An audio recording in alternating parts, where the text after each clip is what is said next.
जय माता दी मित्रों, मैं अन्नपूर्णा अपने चैनल पर आपका स्वागत करती हूँ। आशा है कि आप सब खुश होंगे और स्वस्थ होंगे। जैसा कि हम सब जानते हैं कि भगवान गणेश बचपन में बहुत नटखट थे। उनकी बाल लीलाओं में माँ पार्वती हमेशा परेशान रहती थी और कभी कभी तो क्रोधित होकर उन्हें दंड भी दे देती थी। तो आइए उनके बचपन से जुड़ी ऐसी ही एक पौराणिक कथा के बारे में जानते हैं। वीडियो शुरू करने से पहले आप सभी से अनुरोध है कि मेरे चैनल पर पहली बार आया है तो चैनल को सब्सक्राइब कर दीजिएगा। वीडियो पसंद आए तो वीडियो को लाइक कर दीजिएगा, साथ ही अपने मित्रों में भी शेयर कर दीजिएगा। तो आइए मित्रों, हम वीडियो शुरू करते हैं। एक समय की बात है, एक बार बाल गणेश अपने मित्र मुनि पुत्रों के साथ खेल रहे थे। खेलते खेलते उन्हें भूख लगने लगी। जहाँ वे सब लोग खेल रहे थे उसके पास ही गौतम ऋषि का आश्रम था। ऋषि गौतम ध्यान में मग्न थे और उनकी पत्नी अहिल्या रसोई में भोजन बना रही थी। गणेश जी आश्रम में गए और अहिल्या का ध्यान बांटते ही रसोई से सारा भोजन चुराकर ले गए और अपने मित्रों के साथ बांटकर खाने लगे। कुछ समय बाद अहिल्या ने देखा कि घर से सारा भोजन गायब है। तब उन्होंने गौतम ऋषि का ध्यान भंग किया और बताया कि रसोई से भोजन गायब हो गया है। ऋषि गौतम ने जंगल में जाकर देखा तो गणेश जी अपने मित्रों के साथ भोजन कर रहे थे। गौतम ने उन्हें पकड़कर माता पार्वती के पास ले गए और उनकी चोरी की बात बताई। माता पार्वती ने चोरी की बात सुनी तो गणेश को एक कुटिया में ले जाकर बांध दिया। उन्हें बांधकर पार्वती कुटिया से बाहर आई तो उन्हें आभास होने लगा जैसे गणेश उनकी गोद में है, लेकिन जब देखा तो गणेश कुटिया में बंधे दिखे। माता काम में लग गई। उन्हें थोड़ी देर बाद फिर आभास होने लगा जैसे गणेश शिव गौरों के साथ खेल रहे हैं। उन्होंने कुटिया में जाकर देखा तो गणेश वहीं बंधे दिखे। अब माता को हर जगह गणेश दिखने लगे, कभी खेलते हुए तो कभी भोजन करते हुए और कभी रोते हुए। माता ने परेशान होकर फिर कुटिया में देखा तो गणेश आम बच्चों की तरह रो रहे थे। वे रस्सी से छूटने का प्रयास कर रहे थे। माता को उन पर दया आ गई और दयावश उन्हें मुक्त कर दिया। इसी प्रकार श्री गणेश की पौराणिक कथा भी एक प्रचलित है। पौराणिक कथाओं के अनुसार एक बार भगवान शंकर और माता पार्वती नर्मदा नदी के तट पर बैठे हुए थे। बैठे बैठे वे उबने लगे तो माता पार्वती ने महादेव जी से चौसर खेलने के लिए कहा। महादेव माता पार्वती की बात सुनकर चौसर यानी चौपर खेलने के लिए तैयार हो गए। अब उनके सामने एक परेशानी थी कि उनके खेल में हार जीत का फैसला करने वाला कोई तीसरा शख्स नहीं था। इसका हल निकालने के लिए शंकर महादेव ने आसपास से घास के कुछ तिनके इकट्ठे किए और उसे एक पुतला बना दिया। फिर उसमें जान डालकर उससे कहा, हे पुत्र, मैं पार्वती के साथ चौपर खेलूंगा और हम दोनों के खेल में तुम साक्षी बनोगे।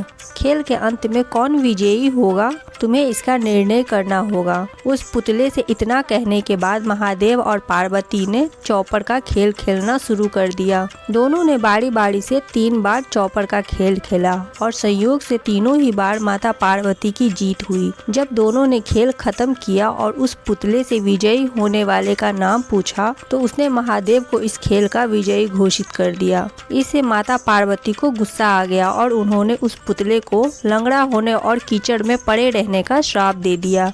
माता से श्राप सुनकर उस पुतले ने कहा, हे माँ, मैंने इस खेल का गलत निर्णय अपने अज्ञान के कारण लिया। मैंने किसी गलत इरादे से यह निर्णय नहीं लिया, कृपया मुझे क्षमा करे। पुतले की बात सुनकर माता पार्वती को दया आ गई और उन्होंने उससे कहा, 1 साल बाद यहाँ पर गणेश की पूजा करने के लिए नाग कन्याएं आएंगी। उनसे पूछकर तुम गणेश व्रत और पूजन करना।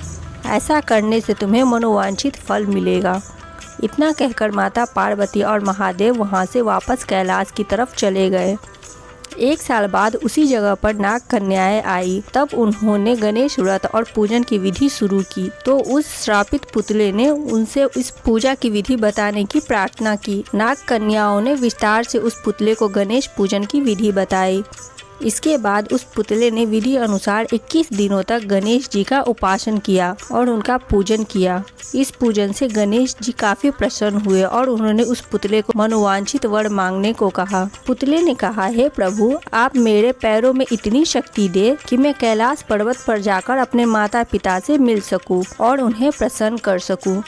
गणेश जी ने तथास्तु बोला और वहां से चले गए। इसके बाद पुतला रूपी वह बालक चलते हुए कैलाश पर्वत तक पहुंचा और वहां पर वह भगवान शिव से मिला। महादेव से उसने सारी बात बताई। बालक की बात सुनकर महादेव ने भी 21 दिनों तक गणेश व्रत करने की इच्छा जाहिर की। दरअसल चौपर के खेल वाले दिन माता पार्वती महादेव से भी नाराज होकर कैलाश छोड़कर वहां से चली गई थी। माता पार्वती को मनाने के लिए महादेव ने भी 21 दिनों तक गणेश व्रत किया। ऐसा करने से माता पार्वती 21वें दिन कैलाश पर्वत पर वापस आ गई और उनके मन में महादेव के लिए जो नाराजगी थी वो भी खत्म हो गई। माता पार्वती के वापस आने पर महादेव ने सारी बात उन्हें बताई।